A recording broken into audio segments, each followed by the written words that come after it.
effects of climate change.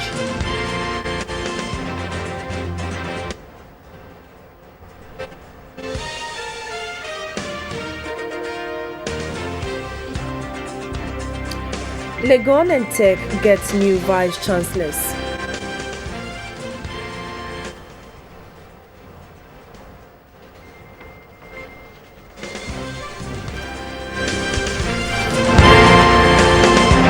Good evening, welcome to the studios of GBC24 and GTV. It's time for the news with Akushika Akwe, Shirley Annan and Robert Frimpong Manso to translate the news to our hearing impaired. Good evening and welcome.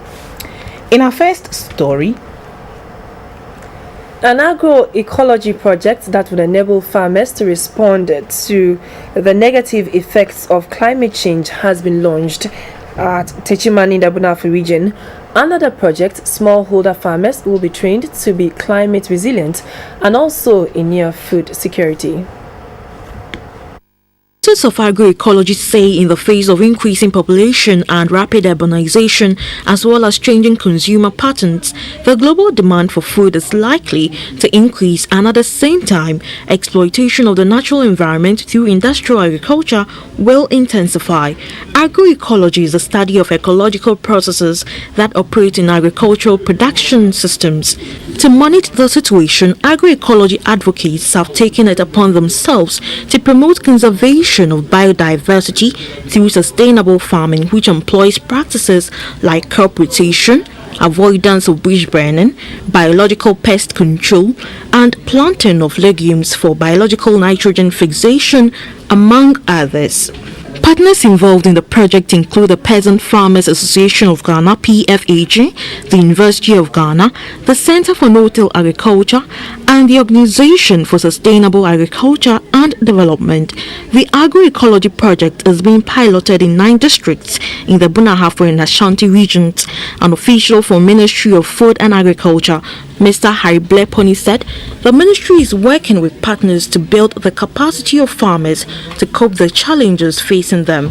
He also said the time has come for farmers to take responsibility for the safety of their produce in the face of the rampant use of chemicals in the farming process. I have the sense that our peasant farmers are beginning to find their voice, and they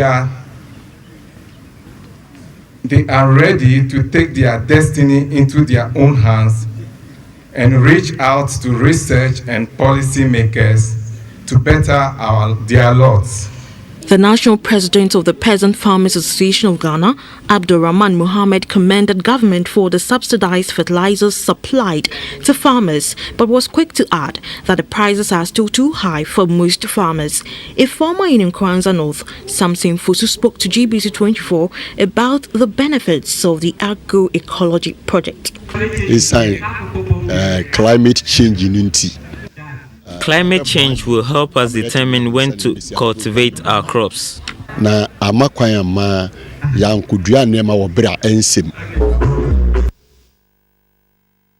Department of Fisheries and Aquatic Sciences of the University of Cape Coast is partnering with Enu Ansa Research Institute to train science students and prospective fish farmers in aquaculture development. The training is expected to develop students' interest in aquaculture as well as technical expertise in fish farming. The depletion of fish stocks in both marine and inland water bodies continues. Efforts are being made by government and some private operators in the fisheries subsector to increase fish production to meet demand. Fish production requires basic knowledge in the sciences and arts as well as techniques in aquaculture.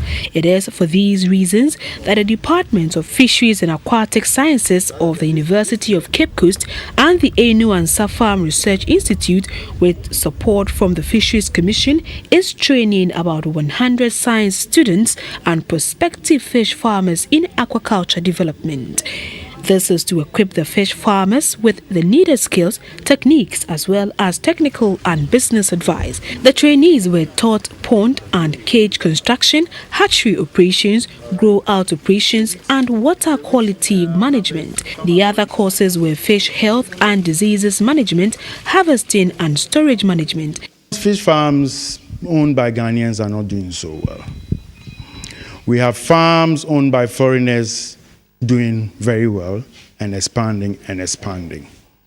There is nothing to do with color, race, or anything. It has to do with knowledge and skill and opportunity, exposure, etc.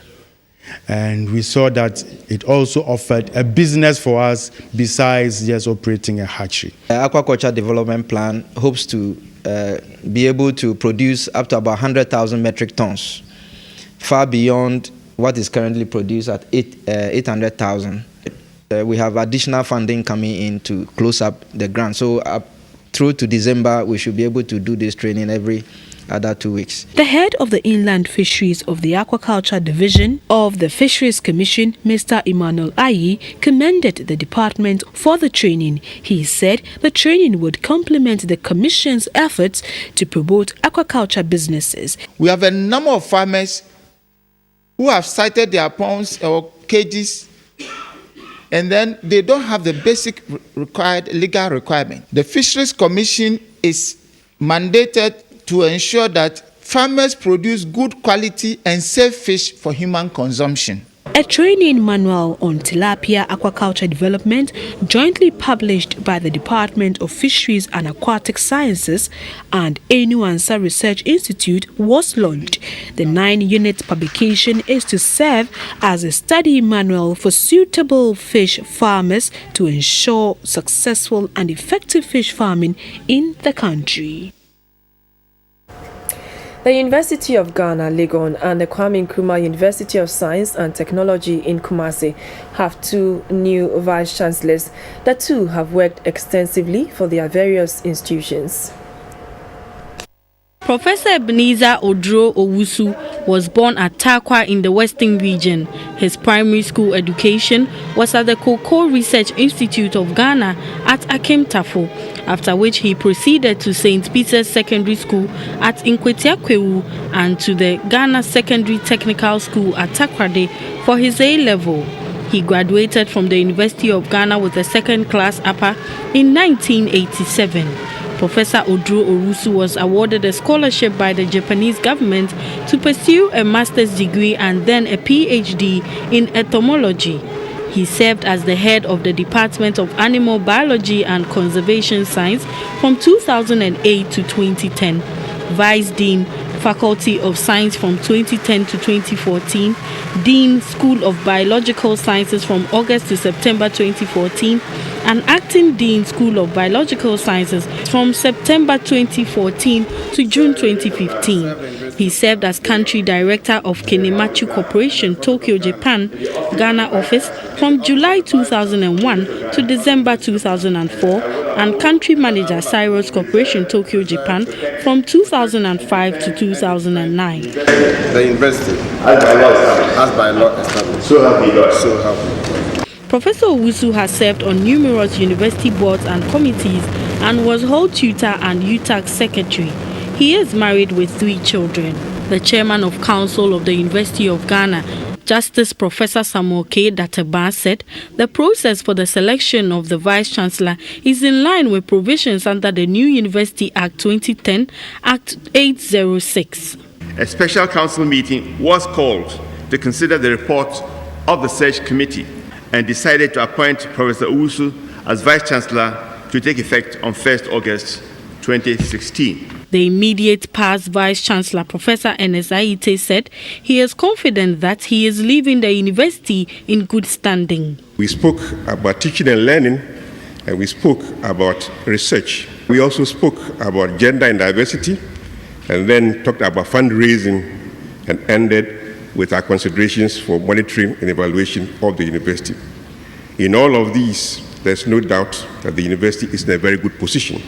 The new Vice-Chancellor, Professor Ebenezer Odro Owusu, outlined his vision for the university. A new era is dawning on the University of Ghana. It is an era that includes and involves all stakeholders as players rather than spectators. It is an era that demands hard work, accountability, and a renewed repositioning of the University of Ghana on the African and world map of successful universities. This undoubtedly calls for a rethink change mindsets and new ways of doing things in this university as staff and students. My plea is that we renounce skepticism and embrace the conviction of positive change. He will serve for a 4-year term. And the Kwame Nkrumah University of Science and Technology in Kumasi has inducted Professor Kwesi Obui-Danso as the 10th Vice Chancellor. His priorities include reviving the 2016-2017 academic admissions criteria to enable more females take up science, technology, engineering and mathematics education under his STEM for Girls initiative. Professor Kwesi Obui-Danso is an old student of Swedro Secondary School, the Kwame Nkrumah University of Science and Technology, and Lancaster University in the United Kingdom. He is a professor of environmental microbiology and environmental health with many publications to his credit until his appointment by the KNUST Council about 2 months ago.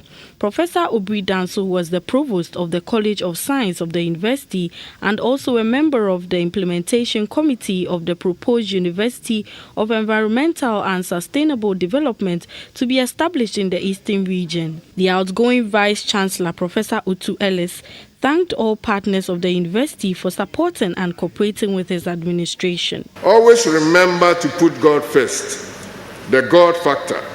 It is very critical, as his word states in 1 Chronicles 29 verse 12, that both riches and honor comes from him, and he rules over all. And in his hands are power and might, and it lies in his hands to make great and to strengthen everyone. That's Antihini Otumfuo Seitutu, who is also the Chancellor of the university, described Professor Obui-Danso as the chosen one. It's time for collegiality. It is a time of invitation, of bringing all together, and of... Professor Obui-Danso said the ongoing academic admissions criteria for the next academic year would be reviewed to enable more females to pursue programs in science, technology, engineering and mathematics under a new initiative codenamed STEM for Girls. And we're back in Accra, where a portion of the railway line near the Neoplan station at the Kwame Nkrumah Circle has for some time now been turned into a refuse dump. People living and working around the area say all efforts to get the authorities to stop the practice has fallen on deaf ears. The situation is posing a serious health challenge, worsened by the activities of squatters around the area. This is not the first time GBC24 has thrown the spotlight on this particular heap of refuse. Dumping of refuse here started after squatters were evicted from the place. A young man in charge of the rubbish who spoke off camera said residents within the neighborhood and some garbage trucks from faraway places come and deposit rubbish at the spot. He said the place was turned into a dumping site after a rubbish dump at the pedestrian shopping mall was cleared to make way for the construction of the interchange. We also gathered that the AMA is aware of the situation and has, with the support of Zoom Lion, been clearing the rubbish from the place every week. The official caretaker of the dumping site is Mr. Mark Mensah.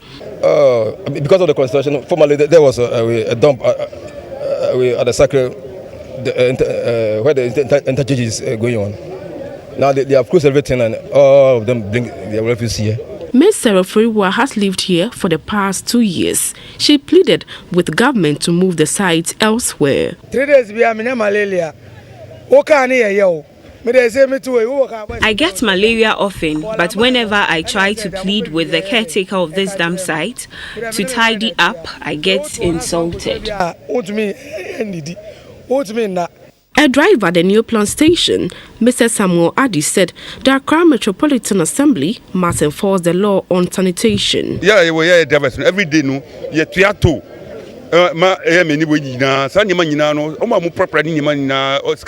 we pay daily tolls to the AMA for the refuse to be collected, but they don't come for the rubbish.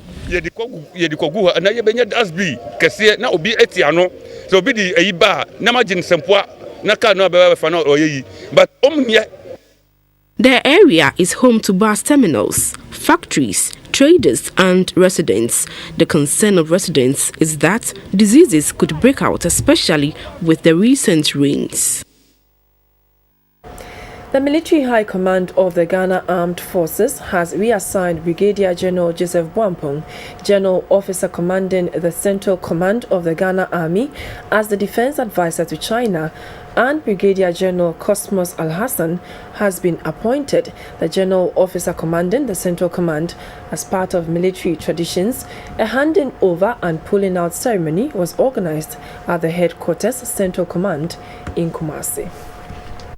Guard of honor was mounted at the headquarters Central Command of the Ghana Army in Kumasi to climax the handing over ceremony between Brigadier General Joseph Boampong, outgoing General Officer Commanding, and Brigadier General Cosmos Al-Hassan, incoming General Officer Commanding. Brigadier General Boampong took over of the then Northern Command, Ashanti, Bunafu, and the 3 regions of the North a little over 3 years ago from his predecessor, Major General Upoko Dusei, who had been appointed the Chief of Army Staff. Following the restructuring of the army into 3 commands, the Eastern region was then added to Ashanti and Bunafu regions to form the Central Command, with headquarters located in Kumasi. This command is being handed over to Brigadier General Cosmos Al-Hassan. The Ashanti Regional Minister, Mr. John Alexander Kon, said the diligence and professionalism shown by Brigadier General Boampong has earned him a higher appointment as the Defense Advisor to China by the Military High Command. He was grateful to the military in the region for supporting the police to combat crime. I am indeed impressed about the general composure of Commander Boampong for his humility, alacrity, and down-to-earth attitude. Let us look ahead to be able to identify simmering tensions in order to preempt action to restore order. Let's identify hotspots and put measures in place to discourage hooliganism and bring sanity to the electoral process. I am committed to peaceful conduct of the elections before, during, and after, and your support is expected in this regard. Brigadier General Boampong outlined some successes recorded during his stewardship. This command has been able to meet all tasks either assigned to it or approved by high headquarters during my stewardship. Units under command consistently performed creditably in all assignments during the period. Within the headquarters itself, considerable successes have been recorded. These include the renovation of the officers' transit quarters, the completion of the Army Band training shed, the purchase of a 33-seater welfare bus, the construction of a quarter guard and sentry post, and tarring of the admin area routes. The staff of authority was handed over by the outgoing General Officer Commanding to the incoming General Officer Commanding. Then came the pulling out ceremony for the outgoing General Officer Commanding, Brigadier General Boampong, signifying the end of his tenure of office at the command.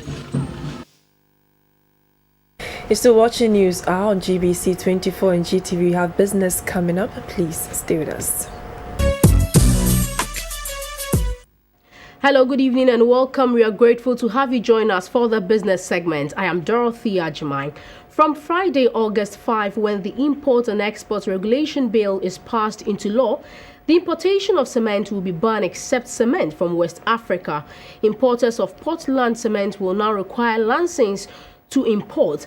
This is to protect the local industry and cut inferior quality cement from entering the country. A few years ago, local cement producers could not meet the increasing demand for the product. As a result, cement was often in short supply with arbitrary price increase of the product. The government therefore liberalized the market, allowing cement to be imported. This brought stiff competition among cement producers and importers of the product. Others also took advantage of the situation and imported inferior cement. Local producers of cement raised concern over the importation of the product, saying it was stifling their business. They argue that some expansion has taken place to increase production of cement locally and therefore the need for support from the government. Acting on the concerns of local producers, the Ministry of Trade and Industry is spearheading the Import and Export Regulation Bill. It is to put in place an import licensing regime to import Portland cement for commercial purposes, hence regulating the business in the country. Dangote is one of the largest importers of cement for bagging and distribution in the country, and they say the new bill will not affect them because the bill exempts importations coming from ECOWAS member countries. By this particular regulation, we are within the framework of ECOWAS, and so Dangote cement is not affected in any way. Our business operation is going to continue as we have always. We are even much more prepared now to meet the market demand. Dangote says it welcomes the new bill and hopes that inferior cement will not make its way into the country and that consumers will now have value for their money. Anything that the ministry does or anything that Parliament does is to the benefit of the end user. The end user is going to get the most quality. The end user is going to get the best in terms of pricing. And that is what we offer Ghanaians. Non-ECOWAS member countries would have to apply for a renewable license to import cement into the country, and the ministry will establish a Portland Cement Monitoring Committee to implement and enforce the provisions of the regulation. Meanwhile, the Ghana Union of Traders Association is backing government's decision to ban the import of cement into the country.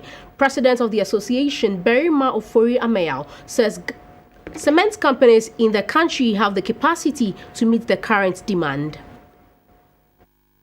Well, be it as it may, already we have about 5 or 3 or 4 cement production companies in the country. So be it as it may, there will still be competition in terms of pricing. So I will not have the fear if that ban is going to be taking place, because we will still have within some cement companies, if it's only going to be one company who is going to be given that mandate, then that could have been the different ballgame altogether. But now that we have about 3 or 4 cement factories or cement companies working in the country, there will still be competition. And I believe once we're not going to have only one factory to determine prices and increases as and when necessary, and we have 3 or 4, competition is going to still take the center stage of the cement industry. We move to Tema, where Gridco has launched a new performance management system. The company hopes to raise its transmission capacity network in 2017. The Ghana Grid Company Gridco became operational on August 1, 2008. It was separated from the Volta River Authority VRA to transmit electricity from wholesale suppliers to bulk customers, which include the Electricity Company of Ghana (ECG), Northern Electricity Distribution Company (NEDCO), and the mines. Gridco was set up to develop and promote competition in Ghana's wholesale power market by providing transparent, non-discriminatory and open access to the transmission grid for all participants. 8 years on, Gridco has double transmission lines across, and today it is one of the internationally recognized grid network companies. To be more reliable in the years ahead, Gridco has launched a new management system based on its balance scorecard to serve as the ethical principles to improve their work. The chief executive of VRA, Kirk Kofi, commended Gridco for the new management system. The chief executive of Gridco, Mr. William Amuna, said the new system would help them work differently to achieve their core values. You are all aware we are looking for an excellent organization, one that will be running a transmission network with near zero interruptions, a transmission network that is comparable to anyone, anywhere in the world. We are very, very close to that, with our availabilities above 99% every time. The board chairman of Gridco launched the new management system and also unveiled the new Gridco Way.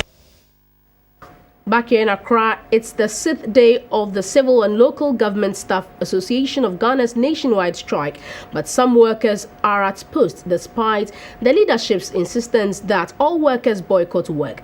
At most ministries in Accra, some staff were still working. CLOGSAC members on Monday, 27th July, went on a nationwide strike in protest against government failure to resolve their exclusion from the interim premium pay policy. All workers at the ministries were directed by leadership of CLOCSAG to stay at home in support of this agenda. But GBC24's checks reveal that although some staff have complied with this directive, others are still at post.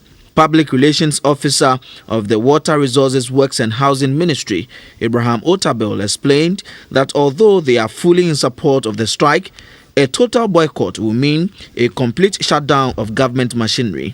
Yes, by law we are supposed to, but as it were, we are made to sometimes adjust when need be. Okay. And so we are adjusting to the situation.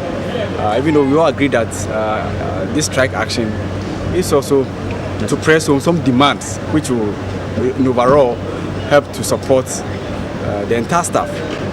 But you may have to also weigh the two.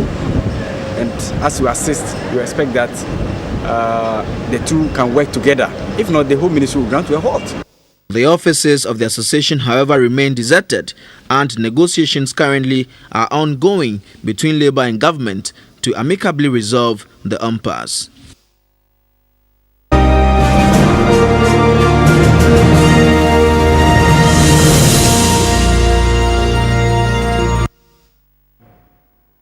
In insurance news, a micro-insurance policy provides protection to individuals who have minimal savings. The policy is tailored specifically for lower valued assets and compensation for illness, injury or death, meaning it is an insurance product that offers coverage to low-income households. Interestingly, target group structure and language for this policy are different. Microinsurance is a financial service besides savings, credit and cashless payments which those in the lower income bracket use to manage their risk. It can also be explained as an insurance policy targeting those that are ignored by mainstream commercial insurance and social insurance schemes. As a division of microfinance, it supports poor families by offering insurance plans tailored to their needs. Microinsurance is often found in developing countries where the current insurance markets are inefficient or non-existent. Because the coverage value is lower than a usual insurance plan, the insured people pay considerably smaller premiums. Specific services offered by microinsurance institutions include microloans, microsavings, and microinsurance products. The term microinsurance was first published around 1999, and defining it continues to bring about a lot of debate and discussion. The head of supervision at the National Insurance Commission, NIC, Kofi Ando, said microinsurance is designed to meet specifics, not multiplicity of risk. There are funeral insurance products, there's credit life product. If we're talking about the fisherman insurance product, there's the weather index agricultural insurance product, and they cover, they protect farmers from drought or flood. When there's drought, there's very little rainfall. When their crops perish, they are protected, or there's flood. When there's too much rain and their crops perish, that one too there. So microinsurance products cover specific risks. They don't cover a whole lot of things, as you say, in the householders policy. The executive director for Star Micro, Efua Owusu, said microinsurance is a short-term policy to promote simplicity. We have certain products that go monthly. So you take it this month, you pay for it next month, you pay for it the next month, you pay for it.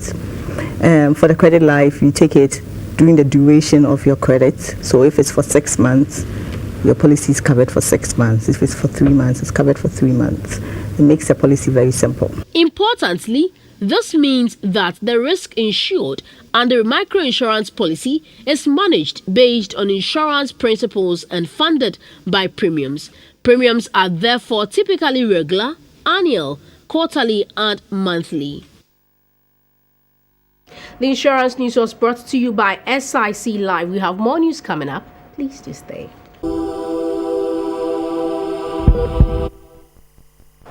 The health news is brought to you by FPAC. The First Lady, Mrs. Lordina Mahama, has presented medical equipment and supplies to the War Memorial Hospital in Navrongo and Bolgatanga Hospital. Mrs. Mahama said the Lordina Foundation is willing to work with any organization to support the underprivileged. Of the medical supplies to the Bolgatanga and Navrongo hospitals was to augment the limited medical items being used by these two major hospitals in the Upper East region. The items presented were respirators, plastic bandages and adhesives, strangers, electrical orthopedic beds, theatre gloves and masks, including urological products among others. In a related development, the First Lady Lordina Mahama also presented 70 electrical sewing machines and net accessories to the Northern Regional Chapter of the Ghana National Tailors and Dressmakers Association in Tamale. The Barbers and Hairdressers Association in the region also benefited from some assorted items, including 30 dryers and barbering machines. The items are part of the Lordina Foundation's efforts to empower women and improve their livelihoods. The First Lady Lordina Mahama assured the women of her continued support. The Lordina Foundation also organized a health screening exercise for hundreds of women in the Tamale metropolis. The women were taken through voluntary counseling and testing for HIV/AIDS, breast and cervical cancer screening, and blood pressure checks, among others. Addressing hundreds of women at the Anglican Primary School in Kalkbohini, Mrs. Lordina Mahama said, as an HIV/AIDS ambassador, her main concern is to prevent mother-to-child transmission. She called for the elimination of traditional and cultural practices that restrict women from taking independent decisions on their sexuality. The First Lady also donated some assorted items to the Imuhini Children's Hospital and the Amfani Children's Home as part of her two-day visit to the Northern region. The Ministry of Health has distributed vehicles to the various implementing agencies across the country for the Millennium Accelerated Framework on Maternal Mortality. The vehicles were procured with a 57 million krona funding from the Danish International Development Agency. The purpose of the Millennium Acceleration Framework is to redouble efforts aimed at implementing interventions proven to reduce maternal mortality in Ghana. The focus is to improve maternal health in communities and healthcare facilities through the use of evidence-based, feasible and cost-effective interventions. This is to achieve accelerated reduction in maternal and newborn deaths. MAF was formulated in 2010, but its implementation began in 2013. The Millennium Acceleration Framework, MAF, initially had a funding of 10 million euros from the European Union to run the program. Now, it has 57 million Canadian kroner to procure 23 vehicles to facilitate monitoring. For the MAF, they committed to helping women in Ghana and prevent maternal deaths. That was the overall emphasis of it. So these cars you see are just to enhance the work of reducing maternal deaths. So most of these cars are meant for outreach, and what you see in the ministry is going to be used for monitoring and evaluation to ensure the work that has to happen in the regions and districts are happening as planned. The European Union actually has done enough. They've given 10 million euros initially. They've also given 31.25 million euros. Their monies are being used for other aspects of the MAF in terms of providing equipment, in terms of trainings across the regions, and also in terms of capacity building. The vehicles, 5 cross-country and 18 pickups, were distributed to the implementation agencies. For the station wagons, we're given one to Komfonoche Teaching Hospital, the other one to Tamale Teaching Hospital. The Ghana Health Service also gets one, and the MAF Secretariat also gets one. For the pickups, we have a total of 18. The Ghana Health Service gets 12. One goes to the National Ambulance Service, one to the National Blood Service. CHAG, the Christian Health Association of Ghana, gets one. Kolebu Teaching Hospital gets one. Cape Coast Teaching Hospital gets one. And the Ministry of Health Department of the PPME gets one of the pickups. The head of public health at the Kolebu Teaching Hospital, Dr. Philip Amu, explains how the logistical support will facilitate MAF within his jurisdiction. Kolebu Teaching Hospital is the premier referral center in Ghana. we receive pregnant women in very critical situations from across all health facilities in Accra, Greater Accra, even the other regions sometimes.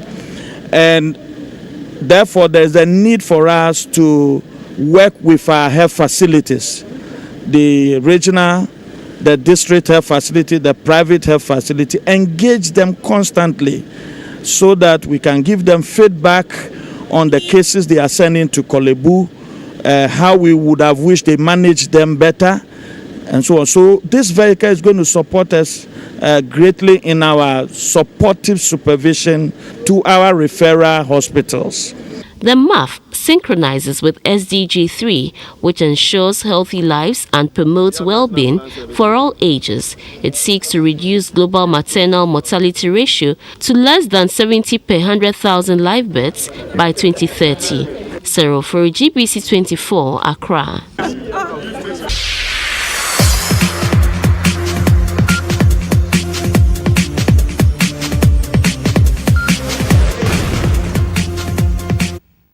Good evening. Let's update ourselves from happening in the world of sports. The defending champions of the National Table Tennis League, the Ghana Immigration Service, continued their good run in the league.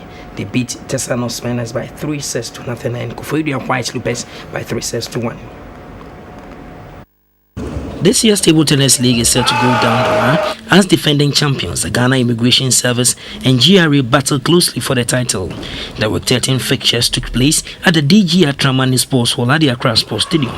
In the men's category, the Immigration Head squad overcame a tough challenge from the White Loopers from Koforidua, thrashing them by 3-1 in the second match. The match was among the highlights of the highly competitive week. The head coach of the national table tennis team, Mr. Anthony Uswanza, described with 13 as exciting. It's an all-play all, and we had the first and the second round.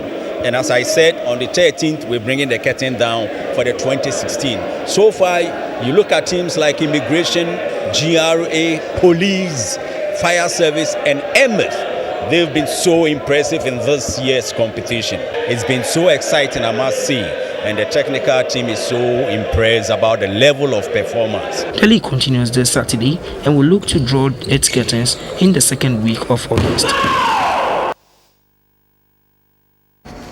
Brazil's male football Olympic team took on Japan in a friendly match in Guadiana with armed security keeping an watchful eye on the proceedings. The move was to show the world their preparedness to cheer crime amid security fears ahead of the start of the games. 6 days before the Rio 2016 Games, Brazil went through their final warm-up match against Japan. The friendly match was held at Estádio Serra Dourada in Goiânia, 200 kilometers away from the country's capital, Brasilia. Armed security was tight as Brazil beefs up its security following terrorist attacks in Europe and the Middle East. Plans include doubling the number of security forces on the streets, erecting more checkpoints, and working closer with foreign intelligence agencies. The president of the International Olympic Committee, Thomas Bach, says he believes Olympic Games have been a catalyst for positive transformation for the city of Rio de Janeiro. This comes on the back of several allegations that Brazil is far from ready to host the World. Remember that Ghana fans who love to watch the German Bundesliga, Italian Serie A, and the Chinese League will be getting it live on GTV Sports Plus this month, and already the Chinese League is on. Remember, the league is also on, so do make a date every weekend and to enjoy the German Bundesliga and the Italian Serie A. That's all for sports. Time to part company, but not before leaving you with the main news in brief. Peasant farmers have received training in agroecology project to ensure food security. The project was launched in Techiman and is expected to help farmers to deal with the effects of climate change.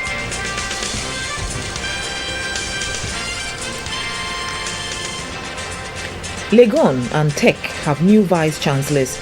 They are Professor Ebenezer Odrowusu for the University of Ghana and Professor Kwesi Obridanso for the Kwame Nkrumah University of Science and Technology.